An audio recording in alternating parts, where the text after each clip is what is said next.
예, 안녕하십니까. 법무사 유병태입니다. 자, 오늘도 20분 동안 책 읽기를 위주로 해보겠습니다. 자, 오늘은 계약 주체와 대상 해놨는데, 결국에 권리 주체라는 거죠. 권리 주체라야 계약을 체결할 수 있습니다. 뭐, 요즘은 우리나라 사람들이 강아지를 너무 좋아해가지고, 강아지를 가지고 시비 거는 듯한 말을 하면 안 되는 줄 알고 있는데, 예, 근데 뭐, 강아지가 주인하고 계약을 체결하자 이런 말을 하지는 않죠. 권리 주체는 결국에 사람이어야 합니다. 그래서 일단은 권리 주체, 권리를 누릴 수 있는 지위나 자격을 말한다라는 거. 의무, 기속 주체, 의무 주체라고 하는데 현대 사회가 권리 본위로 짜여져 있기 때문에 권리 주체 이야기하는 겁니다.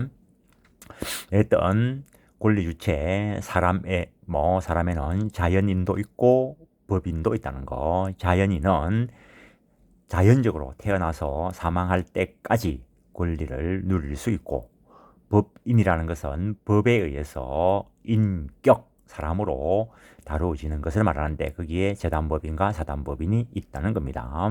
나중에 뒤에 가면 설명합니다. 그다음에 민법상 능력에 대해서 살펴보시면은 민법상 능력, 이때 능력이라는 거 당연히 경제적 능력 이런 거 말하는 거 아닙니다. 법상 능력, 어떤 지위나 자격을 말하는 겁니다.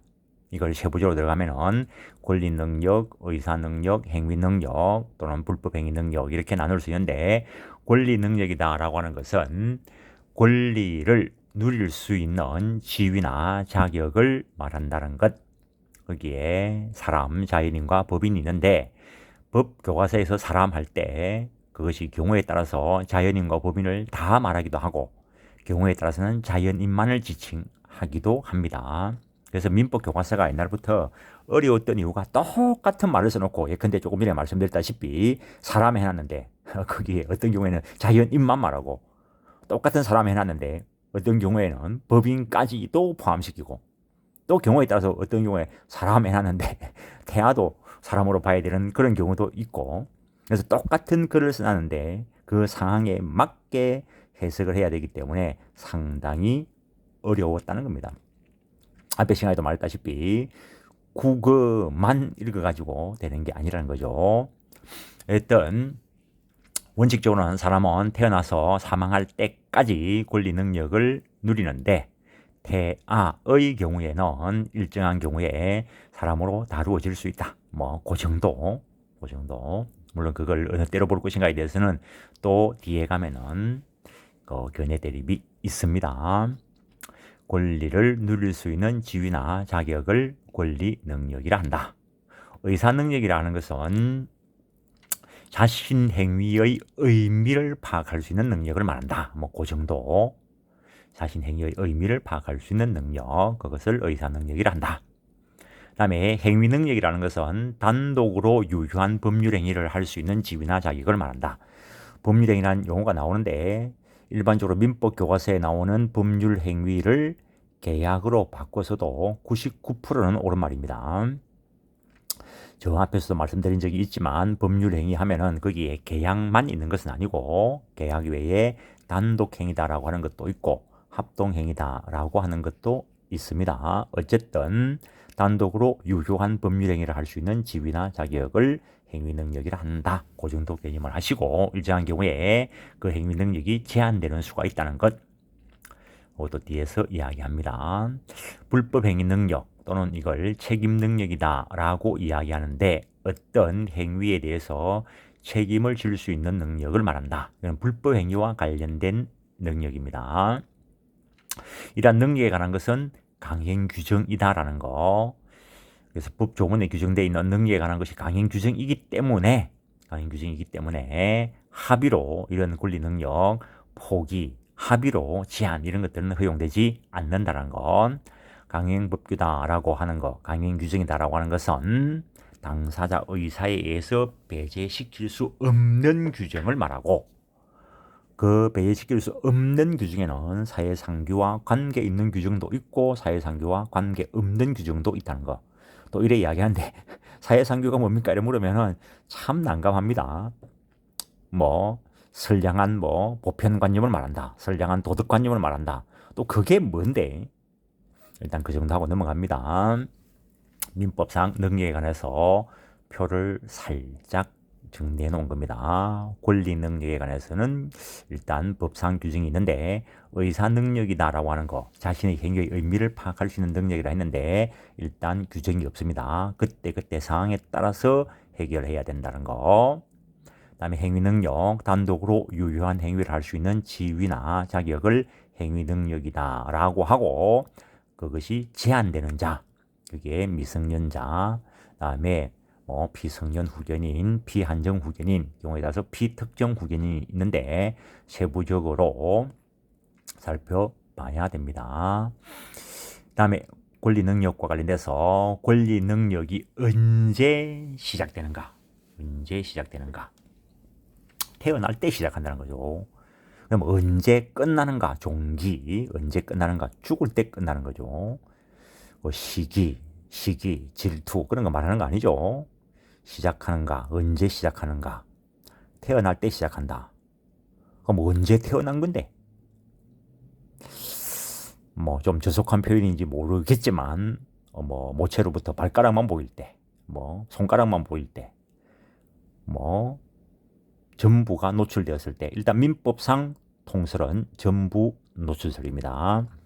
모체로부터 완전히 전부 노출되었을 때 출생한 것으로 본다. 그때부터 민법상 사람으로 본다는 거. 형법상으로는 진통설이 일반적인 통설입니다. 형법상으로는 분만을 수반한 진통이 개시될 때 사람으로 봅니다. 그 진통 개시되기 전에, 좀 잔인한 표현이지만 그 모체 내에 있는 애를 생명을 침해하거나 또는 태아로부터 배출시키거나 그 태아를 모체로부터 배출시키거나 한다면은 낙태죄 이런 것들이 되죠. 근데 분만이 개시된 후 전부 노출되지 않았다 하더라도 그 분만을 수반한 진통이 개시된 후 그 애를 만약에 사망에 이르게 한다면 형법상으로는 살인죄로 처리된다는 겁니다. 그래서 형법상으로는 진통설이 통설이고 민법상으로는 전부 노출설이다라는 것. 그때 맞게 해결하면 됩니다. 처음 공부할 때는 왜 형법은 그래 하고 뭐 민법은 왜 이래 하고 뭐 그렇게 고민해 볼 수 있는데, 그런 것들은 법학자들이나 철학자들한테 맡기고 그냥 공부하는 입장에서는 받아들이는 겁니다. 물론 뭐 형법에서는 뭐 생명 존중 사상에 입각해서 뭐 그렇게 이야기를 끄집어낼 수는 있을 겁니다. 그러면 사람으로 끝나는 때는 언제냐? 사람으로 끝나는 때, 그 전에 보면은 뭐 이때 출생신고는 보고적 신고다. 저 가족관계 등록부에 기록되지 않았다 하더라도 모체로 분리된 때 그때 사람이기 때문에 태어났다는 걸 관공서에 신고하는 것은 보고하는 거에 불과하다는 거. 혼인신고 같은 경우에는 아무리 두 사람이 사랑을 하고 혼인식을 거창하게 올렸다 하더라도 혼인신고를 하기 전에는 법률상 부분은 아니죠. 그러한 신고는 창설적 신고라 이야기합니다. 그래서 가족관계 등록부에 대한 신고도 보고적 신고도 있고 창설적 신고도 있다. 뭐 그 정도. 종기, 사람으로서 끝나는 때, 뭐 사망한 때죠. 뭐 언제 사망하는가? 맥박이 중지해야 사망하는가? 아니면 내사 상태에 빠졌을 때 사망하는가?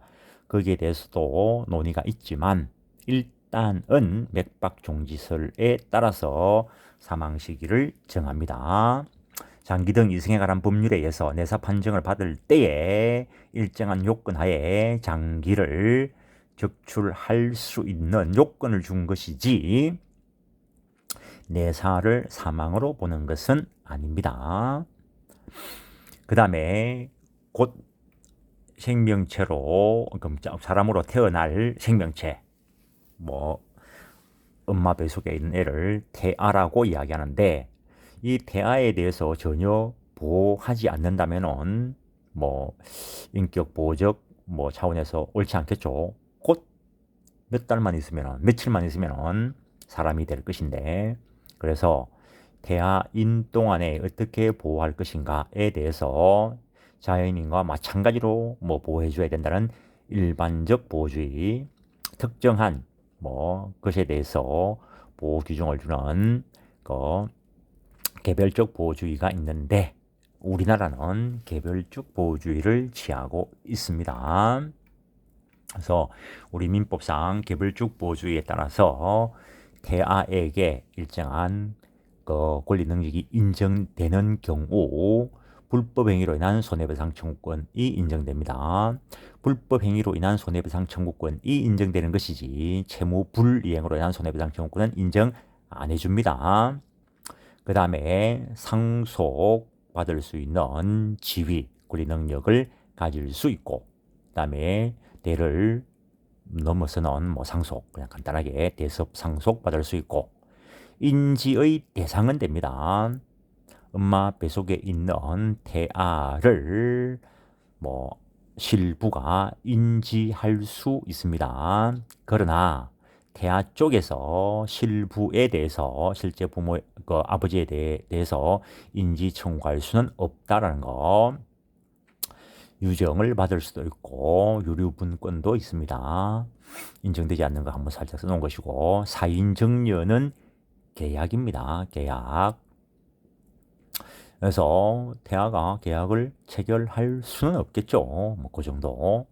그럼 태아는 어느 때부터 출생한 것으로 보는가?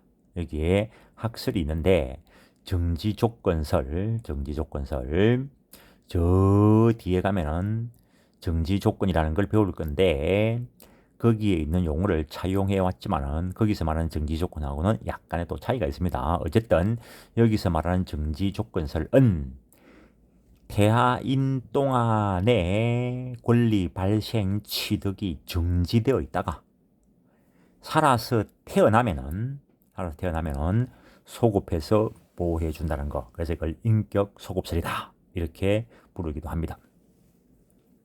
현재 판례가 이렇게 취하고 있습니다. 해제 조건설은 태아인 동안에도 권리 취득을 인정한다는 겁니다. 그러나 만약에 죽어서 태어나면 소급해가지고 없던 걸로 처리한다는 거. 일단 정지조건설, 이 학설이 일제시대 때 나온 판례이고 그것이 그대로 유지되는데, 일제시대 뭐 그 이전 한번 생각해 보십시오. 그때는 뭐 좀 끔찍하긴 하지만 태아라고 해서 다 태어나는 건 아니라는 거, 죽어서 태어난 애들도 많았다는 거. 그래서 그 일제시대 때 일단 살아서 태어나는 거 보겠다, 그때 가서 처리해 주겠다 이래가는 거고, 해제 조건설은 요즘은 뭐 포태를 하면은 대부분 뭐 다 살아서 출생을 하죠. 그래서 일단은 태아인 동안에 권리를 주었다가 혹시 잘못돼 가지고 사산하면은 그때 없던 것으로 처리하면 된다. 그래서 학설상으로는 해제 조건설이 좀 진일보한 것처럼 보이지만, 어쨌든 살아서 태어나면은 종국적으로는 똑같습니다. 어쨌든 판례는 정지조건설을 따른다. 그 정도. 그 다음에 외국인의 권리 능력을 어떻게 처리할 것인가. 뭐 참 여기서는 뭐 어쨌든 법 좋은 대로 그냥 보는 거죠. 기본적으로 민법은 외국인의 권리 능력에 관한 규정은 일단 없다라는 거. 헌법은 외국인에 대하여 국제법과 조약에 정하는 바에 따라서 그 주의가 보장된다. 뭐 내외국인 평등주의를 선언하고 있다. 그렇게 평가를 하고 있고, 그런데 세부적으로 들어가 보면은 그 외국인에게 권리 능력을 완전히 부정하는 거, 선박 소유권, 항공기 소유권은 완전히 부정한다. 그냥 한번 그 생각해 보면 되죠. 옛날에 그 미국의 9.11 테러 한번 생각해 보시면 됩니다. 그냥 살짝 그냥 끔찍하지만 항공기 소유권 외국인에게 인정해 버리면 그런 사태가 일어날 수 있지 않을까. 선박도 마찬가지겠지. 뭐 그 정도. 도선사라는 게 뱃길 뭐 그 인도하는 거죠. 그래서 옛날에 그 일제 애들이 그 조선을 침입할 때 백길 청량한다. 뭐 그것 때문에 문제가 된 거죠, 사실은. 그 백길도 외국인들이 알면은 좀 곤란하겠죠. 하긴 요즘은 뭐 전부 인터넷 다 돼가지고 뭐 나만의 비밀 이런 거 거의 없죠. 어쨌든 옛날 생각 한번 해보시고, 그다음에 상호주의에서 제한하는 경우도 있다. 뭐 그다음에 내외국인 평등하게 다루는 경우도 있다. 옛날에는 막 이런 것도 외우고 했는데 이런 것들은 이제 사건화 되었을 때 한번 찾아보는 거죠.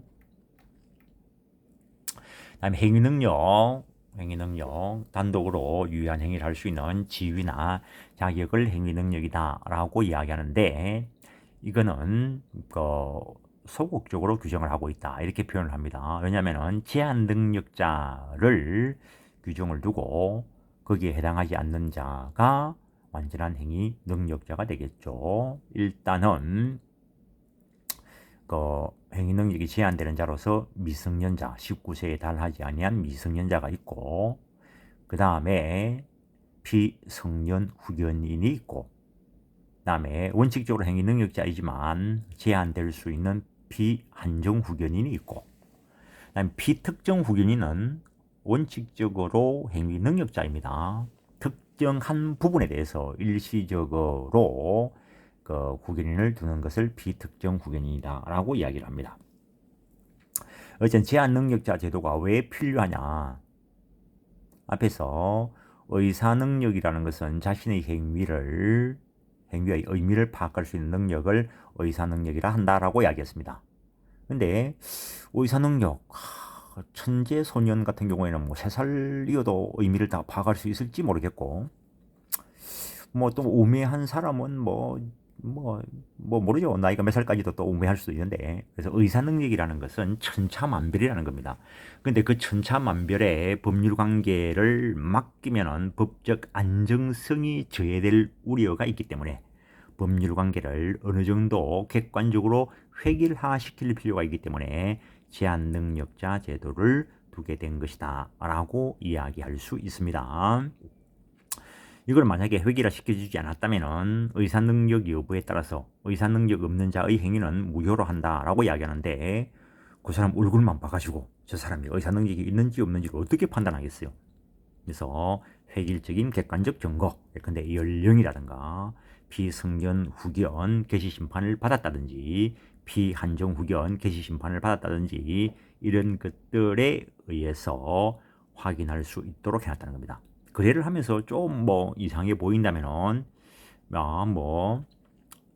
승전 후견 개시와 관련된 어떤 법원의 확인서를 받아온나 이래 하면은 될 것이고, 근데 실제로는 그래 안 하죠. 아직까지 우리나라는 그런 쪽에 대해서는 좀 관대하다 해야 되나 무지하다 해야 되나 그런 상황에 있다고 봐야 되겠죠. 근데 요 근래에 들어서는 이제 나이 드신 아버님, 어머님께서 요양원에 가 계시고 연세가 됐으니까 당연히 누구든지 내도 마찬가지겠죠. 나중에 나이가 들면은 정신력이 좀 할 수 있겠죠. 그런 분들 앞으로 소유 부동산이 있을 때 이제는 법무사들이 그런 사람들이 처분할 때 법무사들이 등기 신청을 이제 거절합니다. 저부터도 우리 아버님이 소유하고 있는 부동산이 있는데 지금 요양원에 계시는데 오늘 내일 하는데 이거 매매 계약 체결하고 이전 등기할 생각인데 해주시겠습니까? 라면은 안 합니다. 그리고 다른 법무사들도 아마 해줄 사람 없을 겁니다. 라고 답변을 합니다. 그래서 요 근래에는 성년 후견 개시 심판 사건들이 상당히 많습니다. 달에 10건도 하고 그래 합니다. 근데 그리 않으면은 어쨌든 그분들이 보호되지 않을 수도 있고 그런 상황에 있습니다. 이런 제도들을 일반인들도 알고는 계셔야 됩니다.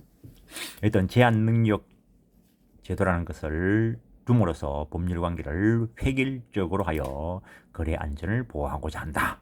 이렇게 이야기할 수 있고, 어쨌든 행위 능력에 관한 규정, 강행 규정이다라는 거. 그다음에 제한 능력자 있는데 바쁘게 좀 나간다고 해가지고 총알같이 갈 것도 아니고, 민법 공부는 하루에 10시간, 20시간, 뭐 오늘 어떤 분과 이야기를 했는데 시험 공부는 벼락치기 공부가 어느 정도 필요하다고 봅니다. 근데 실무를 위한 실력은 하루에 10분이라도 꾸준히 보는 게 실력을 위한 실무를 증강시킨다고 봅니다. 그래서 급하지 않고 그냥 오늘은 여기까지 하겠습니다. 예, 감사합니다.